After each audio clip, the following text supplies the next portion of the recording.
കോഴിക്കോട് പാളയത്തെ പച്ചക്കറി മാർക്കറ്റ് കല്ലുത്താങ്കടവിലേക്ക് മാറ്റുന്നതിന്റെ ഭാഗമായി പണിത പുതിയ സമുച്ചയം മുഖ്യമന്ത്രി പിണറായി വിജയൻ ഉദ്ഘാടനം ചെയ്യും. സംഭവത്തിൽ പ്രതിഷേധിച്ച് പാളയത്തെ വ്യാപാരികൾ കരിദിനം ആചരിക്കുകയാണ്. രാവിലെ 9-ന് നടക്കുന്ന ഉദ്ഘാടന ചടങ്ങിന്റെ ഭാഗമായി നഗരത്തിൽ കനത്ത സുരക്ഷയാണ് പോലീസ് ഒരുക്കിയിട്ടുള്ളത്. റിയാസ് KMR ചേരുന്നു വിശദാംശങ്ങളുമായി. റിയാസ്, ഇന്നിപ്പോൾ ഈയൊരു മുഖ്യമന്ത്രി എത്തുന്നതിനെ സംബന്ധിച്ച്, ഈ ഒരു ഉദ്ഘാടന ചടങ്ങിനെയൊക്കെ സംബന്ധിച്ച് ക്രമീകരണങ്ങൾ ഒക്കെ ഒരുക്കിയിട്ടുണ്ട്, ഗതാഗത നിയന്ത്രണം ഒക്കെ തന്നെ ഉണ്ട് എന്നുള്ളതാണ് മനസ്സിലാകുന്നത്. ആ ഒരു പ്രദേശം കൃത്യമായി അറിയുന്ന ഞാൻ ഒരു കോഴിക്കോട് സ്വദേശി കൂടി ആയതുകൊണ്ട് ആ ഒരു പ്രദേശം കൃത്യമായി അറിയാം. ഒരു ഗതാഗത നിയന്ത്രണത്തിലേക്കൊക്കെ എത്തുമ്പോൾ വലിയ രീതിയിലുള്ളൊരു ബ്ലോക്കൊക്കെ അനുഭവപ്പെടുന്ന ഒരു ഏരിയ കൂടിയാണ്, ഒരു പ്രദേശം കൂടിയാണ് കല്ലുത്താൻകടവ് മേഖല എന്ന് പറയുന്നത്. രാവിലെ അപ്പോൾ ഇതിനെ സംബന്ധിച്ചുള്ള ഗതാഗത നിയന്ത്രണങ്ങൾ ജനങ്ങളെ വലയ്ക്കുമോ എന്നുള്ളൊരു ആശങ്കയും അധികൃതർക്കുണ്ട് എന്ന് തോന്നുന്നു, അല്ലേ? എന്തൊക്കെയാണ് വിവരങ്ങൾ, റിയാസ്? Good morning Kalidas. നമുക്കെല്ലാം അറിയുന്ന പാളയം മാർക്കറ്റുണ്ട്. പല സിനിമകളിൽ ഉൾപ്പെടെ വന്ന് മലയാളിക്കേറെ സുപരിചിതമായ, കോഴിക്കോടുകാരല്ലാത്തവർക്ക് കൂടി സുപരിചിതമായ കോഴിക്കോട് പാളയം മാർക്കറ്റ്. ആ പാളയം മാർക്കറ്റ് പതിയെ ഓർമ്മയിലേക്ക് നീങ്ങുകയാണ്. പാളയം പഴം പച്ചക്കറി മാർക്കറ്റ് എന്നുള്ളത്. അതിന് പകരം ആധുനികമായി സജ്ജീകരിച്ച ഇനി മുതൽ ന്യൂ പാളയം മാർക്കറ്റാണ്. പക്ഷേ ന്യൂ പാളയം മാർക്കറ്റ് പാളയത്തല്ല. പാളയം മാർക്കറ്റിൽ നിന്നും ഏകദേശം 1 കിലോമീറ്റർ അകലെ മാറി കല്ലുത്താൻകടവിലാണ് ഈ പ്രദേശം എന്ന് പറയുന്നത്. മീഞ്ചന്ത അരയിടത്തുപാലം ബൈപ്പാസിലുള്ള ഈ പ്രദേശം കാളിദാസൻ സൂചിപ്പിച്ചതുപോലെ ഇനിയിപ്പോൾ പാളയം മാർക്കറ്റിലേക്ക് എന്ന് പറഞ്ഞ് ന്യൂ പാളയം മാർക്കറ്റിൽ കല്ലുത്താൻകടവിലെ ഈ അത്യാധുനികമായ PPP മാതൃകയിലുള്ള ഈ സമുച്ചയത്തിലേക്ക് പഴവും പച്ചക്കറിയും ഒക്കെ വാങ്ങാൻ വരുന്നവരുടെ തിരക്ക് എങ്ങനെ നിയന്ത്രിക്കുമെന്നറിയില്ല. എങ്കിൽ കൂടിയും അതിന് കോർപ്പറേഷൻ നൽകുന്ന ഒരു ഉത്തരം, ഇതിൻ്റെ മുകൾ നിലയിൽ ഉൾപ്പെടെ, മുകൾ ഭാഗത്തുൾപ്പെടെ, ഈ കെട്ടിടത്തിൻ്റെ മുകൾ ഭാഗത്തുൾപ്പെടെ ആകെ 500ഓളം വാഹനങ്ങൾക്ക് ഒരേ സമയം പാർക്ക് ചെയ്യാനുള്ള സംവിധാനമൊക്കെ ഉണ്ട് എന്നുള്ളതാണ് വ്യക്തമാക്കുന്നത്. 6 നിലകളിലായിട്ട് മനോഹരമായിട്ടാണ് ഇവിടെ കല്ലുത്താൻകടവിൻ്റെ പുതിയ മാർക്കറ്റ് സമുച്ചയം പണിതിരിക്കുന്നത്. ഇതിൽ 300ഓളം, ഏകദേശം 300-ലധികം വരുന്ന വ്യാപാരികൾക്ക് ഒരേ സമയം കച്ചവടം നടത്താനുള്ള ഇടമുണ്ട്. പക്ഷേ ആ 300 മതിയോ എന്നുള്ളത് അറിയില്ല. കാരണം പാളയം പച്ചക്കറി മാർക്കറ്റിൽ പോയിട്ടുള്ള ആളുകൾക്കറിയാം, പഴം പച്ചക്കറി മാർക്കറ്റിൽ പോയിട്ടുള്ള ആളുകൾക്കറിയാം, കേരളത്തിലെ തന്നെ ഏറ്റവും വലിയ പഴം പച്ചക്കറി മാർക്കറ്റായിരുന്നു.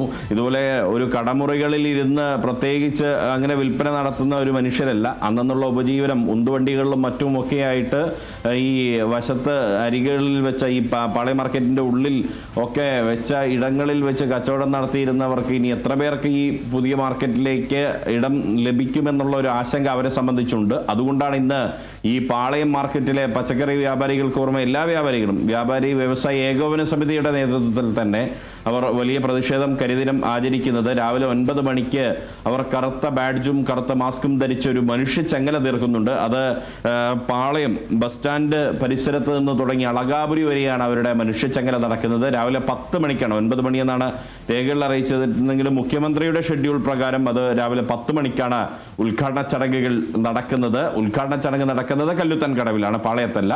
1.5 കിലോമീറ്റർ മാറിയുള്ള, പാളയത്ത് നിന്ന് 1.5 കിലോമീറ്റർ മാറിയുള്ള കല്ലുത്താൻകടവിൽ പുതിയ മാർക്കറ്റ് സമുച്ചയത്തിലാണ് ഉദ്ഘാടനം നടക്കുന്നത്. അതിൽ തന്നെ വിവിധ സെക്ഷനുകൾ മന്ത്രിമാരായിട്ടുള്ള MP രാജേഷ്, തദ്ദേശ സ്വയംഭരണ വകുപ്പ് മന്ത്രി MP രാജേഷ്, കോഴിക്കോടിന്റെ ചുമതലയുള്ള പൊതുമരാമത്ത് ടൂറിസം വകുപ്പ് മന്ത്രി PA മുഹമ്മദ് റിയാസ് എന്നിവരും ചടങ്ങിൽ പങ്കെടുക്കുന്നുണ്ട്. സൂചിപ്പിച്ചതുപോലെ വലിയ നിയന്ത്രണങ്ങൾ, ഗതാഗത നിയന്ത്രണങ്ങളൊക്കെ ഈ സമയത്തുണ്ടാകും. ഇപ്പോൾ രാവിലെ നമ്മൾ ഓഫീസിലേക്ക് വരുമ്പോൾ തന്നെ പോലീസ് ഇങ്ങനെ നഗരത്തിൽ റോന്തു ചുറ്റുന്നുണ്ട്. കാരണം പോലീസിനെ സംബന്ധിച്ച് വലിയൊരു ആശങ്കയുണ്ട്. കാരണം എവിടെയും സുരക്ഷാ പ്രശ്നം ഉണ്ടാകാൻ പാടില്ല. വ്യാപാരികൾ എന്തായാലും വലിയ പ്രശ്നങ്ങളൊന്നും ഉണ്ടാക്കില്ല. പക്ഷേ അവരെ സംബന്ധിച്ച് അവരൊരു പ്രതീകാത്മകമായ ഒരു പ്രതിഷേധം, മനുഷ്യച്ചങ്ങല അവരുടെ പ്രതിഷേധം അറിയിച്ചുകൊണ്ട് മുന്നോട്ട് പോകും. ഇനിയിപ്പോൾ കല്ലുത്താൻകടവ് മാർക്കറ്റ് ഉദ്ഘാടനം ചെയ്യപ്പെടുന്ന വേളയിൽ ഇനി പാളയം മാർക്കറ്റിലുള്ള മനുഷ്യരെ ഈ മാസം അവസാനത്തോടുകൂടി, ഈ ഒക്ടോബർ 31 കഴിഞ്ഞു കഴിഞ്ഞാൽ ഇനി നവംബറിൽ കേരളപ്പിറവി ദിനം മുതൽ പുതുതായിട്ട് നമുക്ക് കല്ലുത്താൻകടവിലേക്കായിരിക്കും പുതിയ പാളയം മാർക്കറ്റ് എന്ന് പറഞ്ഞ് പോകേണ്ടി വരിക. മാത്രമല്ല ഇവിടെ ഒരു നേരത്തെ പാളയം ബസ് സ്റ്റാൻഡിൽ ബസ് ഇറങ്ങി അവിടെ തൊട്ടപ്പുറത്ത് തന്നെ പഴം പച്ചക്കറിയൊക്കെ വാങ്ങിക്കാനുള്ള സംവിധാനം ഉണ്ടായിരുന്നു. ഇനി പുതുതായിട്ട് മീഞ്ചന്തയിലേക്കൊക്കെ ബസ് കയറി, സാധാരണ കല്ലുത്താൻകടവിൽ ബസ് സ്റ്റോപ്പില്ല, അവിടെ ഒരു സിഗ്നലാണ്, കോഴിക്കോടിനെ അറിയുന്നവർക്കറിയാം. അവിടെ ഈ സിഗ്നൽ ആ പരിസരത്ത് ബസ്സുകൾ സാധാരണ നിർത്താറുമില്ല. കൂടുതലും ഇതുവഴി മീഞ്ചന്ത ബൈപ്പാസിലൂടെയൊക്കെ പോകുന്ന ലിമിറ്റഡ് ബസ്സുകളാണ്. ആ ലിമിറ്റഡ് സ്റ്റോപ്പ് ബസ്സുകൾ എങ്ങനെ എത്രമാത്രം അവിടെ നിർത്തി കൊടുക്കും തുടങ്ങിയ കാര്യങ്ങളെല്ലാം വലിയ ചോദ്യചിഹ്നമാണ്. അതുതന്നെയാണ് ഈ പാളയം മാർക്കറ്റിലെ പഴം പച്ചക്കറി വ്യാപാരികൾ ഉന്നയിക്കുന്ന ചോദ്യവും. അതായത് ഈ പഴവും പച്ചക്കറിയും വാങ്ങാനായി മാത്രം ഓട്ടോയൊക്കെ പിടിച്ച് സാധാരണക്കാരൻ അത്രയും ബസ് സ്റ്റോപ്പിനെ സംബന്ധിച്ച് അത് വേറൊരു ചർച്ചയടക്കം ഉണ്ടാകും എന്നുള്ളതാണ് മനസ്സിലാക്കുന്നത്. കാരണം റിയാസ് സൂചിപ്പിച്ച പോലെ കോഴിക്കോടിനെ എനിക്കും നല്ലോണം അറിയാം. അപ്പോൾ അവിടെ ആ ഒരു ജംഗ്ഷൻ, അത് കൃത്യമായൊരു ജംഗ്ഷനാണ്. അവിടെ ബസ്സുകൾ അത്രത്തോളം വേഗത്തിൽ കടന്നു പോകുന്ന ഒരു പ്രദേശം കൂടിയാണ്. അപ്പോൾ ബസ് സ്റ്റോപ്പിനെയൊക്കെ സംബന്ധിച്ചും വേറൊരു ചർച്ചയൊക്കെ പിന്നീട് ഉണ്ടാകുമായിരിക്കും അല്ലേ? കാരണം വ്യാപാരികൾക്ക് മികച്ച രീതിയിൽ ഒരു സൗകര്യം ഒരുക്കുന്നതിനെ സംബന്ധിച്ച് വ്യാപാരികൾക്ക് ബന്ധപ്പെട്ടുള്ള കച്ചവടം നല്ല രീതിയിൽ നടക്കുകയും കൂടെ വേണം. അപ്പോൾ അത്തരത്തിലുള്ള ക്രമീകരണങ്ങളൊക്കെ നഗരസഭയുടെ ഭാഗത്തു നിന്നും ഇനി അങ്ങോട്ടുള്ള ദിവസങ്ങൾ ഉണ്ടാവും അല്ലേ റിയാസ്?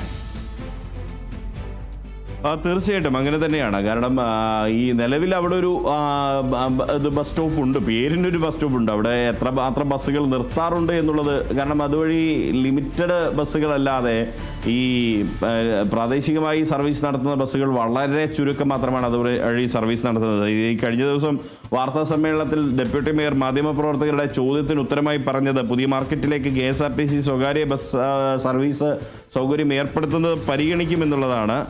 മാത്രമല്ല ഈ നിലവിൽ നമ്മൾ പറഞ്ഞതുപോലെ ജില്ലയുടെ കിഴക്കൻ മേഖലയിൽ നിന്നുള്ള സ്വകാര്യ ബസ്സുകളാണ് അതുവഴി, പിന്നെ സിറ്റി ബസ്സുകൾ മീഞ്ചന്ത വഴിയുള്ള ബസ്സുകളൊക്കെയാണ് അതുവഴി സർവീസ് നടത്തുന്നത്. അതിനേക്കാൾ കൂടുതൽ നടത്തുന്നത് ഈ അന്തർജില്ലാ സർവീസുകളാണ്.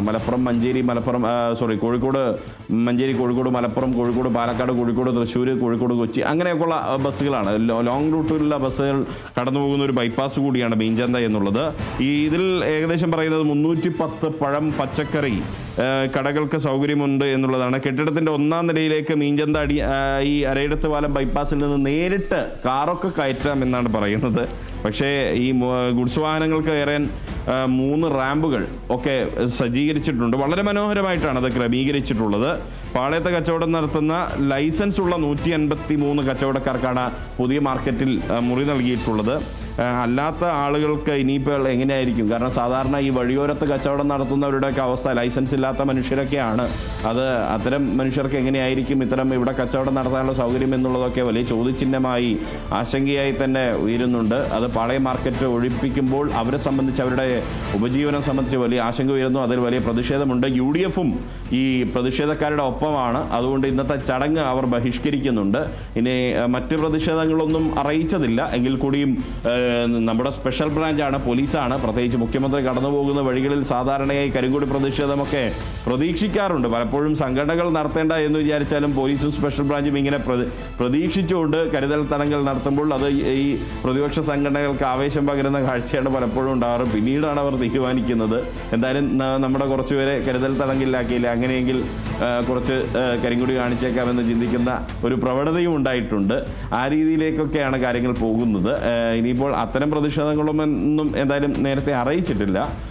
അത്തരം പ്രതിഷേധങ്ങൾ ഉണ്ടാകുമോ എന്ന് അറിയുകയുമില്ല. പക്ഷേ ഈ വ്യാപാരികളെ സംബന്ധിച്ച് ഇന്ന് കരിദിനമാണ്. പാളയത്തെ അവർ ഇന്ന് ഈ കറുത്ത മാസ്കും കറുത്ത ബാഡ്ജും ഒക്കെ ധരിച്ച് വലിയ മനുഷ്യച്ചങ്ങല തീർക്കുന്നു. അവരുടെ വലിയൊരു ആശങ്കയുണ്ട്. എന്നാൽ അതേസമയം തന്നെ നല്ല മാർക്കറ്റും വേണം. പുതിയ മാർക്കറ്റ് എന്ന് പറയുന്നത്, പുതിയ മാർക്കറ്റ് വരുമ്പോൾ പുതിയ നല്ല വൃത്തിയോടുകൂടിയുള്ള അന്തരീക്ഷത്തിലുള്ള പഴം പച്ചക്കറി വിൽപ്പനയൊക്കെ വേണം. അതേസമയം ഈ മനുഷ്യരെയൊക്കെ പുനരധിവസിപ്പിക്കേണ്ടത് വലിയ ആവശ്യമാണ്. അത്തരം ഇടപെടലുകൾ ഉണ്ടാകണം. ഇനി പുതിയ മാർക്കറ്റിൻ്റെ പേരിൽ ഇവരെ വ്യാപാരികൾക്ക് പുതിയ സൗകര്യമൊരുക്കുന്നതിൻ്റെ പേരിൽ അവരെ കഴുത്തറക്കുന്ന രീതിയിലുള്ള ഉദ്യോഗസ്ഥ നടപടികൾ ഇല്ലാതിരിക്കട്ടെ. സാധാരണ അത്തരം ഈ ഉദ്യോഗസ്ഥരാണ് ഏത് ഗവൺമെൻറ്റിനെയും പറയിപ്പിക്കുന്നത്. ആ ഉദ്യോഗസ്ഥരുടെ അത്തരം പ്രവണതകൾ ഇല്ലാതിരിക്കട്ടെ. അത് ഉദ്യോഗസ്ഥർ പൊതുവെ കാണിച്ചു വരുന്ന പ്രവണതയാണ്, എല്ലാവരുമല്ല എങ്കിൽ കൂടിയും മിക്ക ഉദ്യോഗസ്ഥരും കാണിച്ചു വരുന്ന ഒരു പ്രവണതയാണ്. അത്തരം പ്രവണതകളുണ്ടെങ്കിൽ നമുക്ക് അവർക്കെതിരെയും വിരൽ ചൂണ്ടേണ്ടി വരുന്ന ഒരു സാഹചര്യം മാധ്യമം എന്ന രീതിയിൽ നമുക്കും ഉണ്ടാകും. അത്തരം ഒരു ഇടപെടൽ തീർച്ചയായും കേരള വിഷൻ ന്യൂസ് അടക്കമുള്ള ദൃശ്യമാധ്യമങ്ങളുടെ ഭാഗത്തുനിന്ന് ഉണ്ടാവുകയും ചെയ്യും. എന്തായാലും കോഴിക്കോടിനെ സംബന്ധിച്ച് ഒരു വലിയ സന്തോഷമാണ്. ഇനിയിപ്പോൾ വ്യാപാരികളില്ലെങ്കിലും UDF ഇല്ലെങ്കിലും എന്തായാലും ഗംഭീര ഗംഭീരമായി തന്നെ ഈ പരിപാടി നടത്തുമെന്നാണ് CPM വൃത്തങ്ങളൊക്കെ പറയുന്നത്. CPM അണികൾ ഉൾപ്പെടെയുള്ള ആളുകളൊക്കെ വളരെ സജീവമായിക്കൊണ്ട് അവിടെ കല്ലുത്താൻ കടവ് മാർക്കറ്റിന്റെ സമുച്ചയത്തിന്റെ ഉദ്ഘാടനത്തിൽ വലിയ സജീവമായ പങ്കാളിത്തത്തോടുകൂടി അത് വളരെ മനോഹരമായി തന്നെ ഉദ്ഘാടനം ചെയ്യപ്പെടും. കല്ലുത്താൻ കടവ് കോഴിക്കോട് മാറുകയാണ്. മന്ത്രി PM മുഹമ്മദ് റിയാസിന്റെ വാക്കുകൾ കടമെടുത്തു കഴിഞ്ഞാൽ കോഴിക്കോട് ഇനി ന്യൂ കോഴിക്കോടാവാൻ പോവുകയാണ്. അതിന്റെ ഭാഗമായി പാളയം മാർക്കറ്റ്, ന്യൂ പാളയം മാർക്കറ്റ് സമുച്ചയമായി കല്ലുത്താൻ കടവിലേക്ക് വരുമ്പോൾ കല്ലുത്താൻ കടവിന്റെ കൂടി വികസനമാണ് അവിടെ നടക്കുന്നത് എന്ന വസ്തുത കൂടി നമ്മൾ മറക്കുന്നില്ല. പക്ഷേ അപ്പോഴും ഒരുപാട് മനുഷ്യരുടെ ജീവൽ പ്രശ്നങ്ങൾ ഇതിന്റെ മറുഭാഗത്ത് നിലനിൽക്കുന്നുണ്ട്.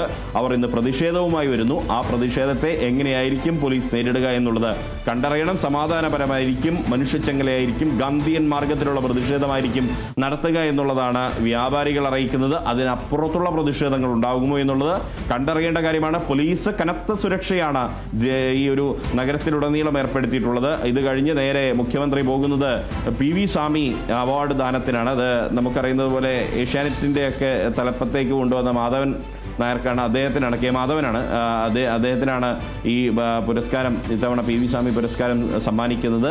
ആ PV സ്വാമി പുരസ്കാരം കൂടി സമ്മാനിച്ചുകൊണ്ട് മുഖ്യമന്ത്രി നേരെ രാമനാട്ടുകരയിലെ പരിപാടിക്ക് പോകും. അത് കഴിഞ്ഞ് 3 മണിക്ക് കൊച്ചിയിലാണ് മുഖ്യമന്ത്രിക്ക് പരിപാടിയുള്ളത്. അവിടെ കൊച്ചി കോർപ്പറേഷൻ്റെ പരിപാടിയാണ്. അങ്ങനെ കോഴിക്കോട് ജില്ലയിൽ മുഖ്യമന്ത്രിക്ക് 3 പരിപാടികളാണ്. ഉച്ചവരെയാണ് മുഖ്യമന്ത്രി ഉള്ളത്. അതുവരെയുള്ള മറ്റ് സംഭവവികാസങ്ങൾ എന്തൊക്കെയായിരിക്കും എന്നുള്ളതിൽ ഏറ്റവും പ്രധാനമാണ് കല്ലുത്താൻ കടവിലെ പുതിയ മാർക്കറ്റ് സമുച്ചയത്തിൻ്റെ ഉദ്ഘാടനം, അതിനെതിരായ വ്യാപാരികളുടെ പ്രതിഷേധം, മാത്രമല്ല ആ ചടങ്ങ് UDF ബഹിഷ്കരിക്കുന്നതടക്കമുള്ള കാര്യങ്ങൾ അതിൽ ഏറ്റവും പ്രധാനപ്പെട്ടതാണ്. കാളിദാസ്.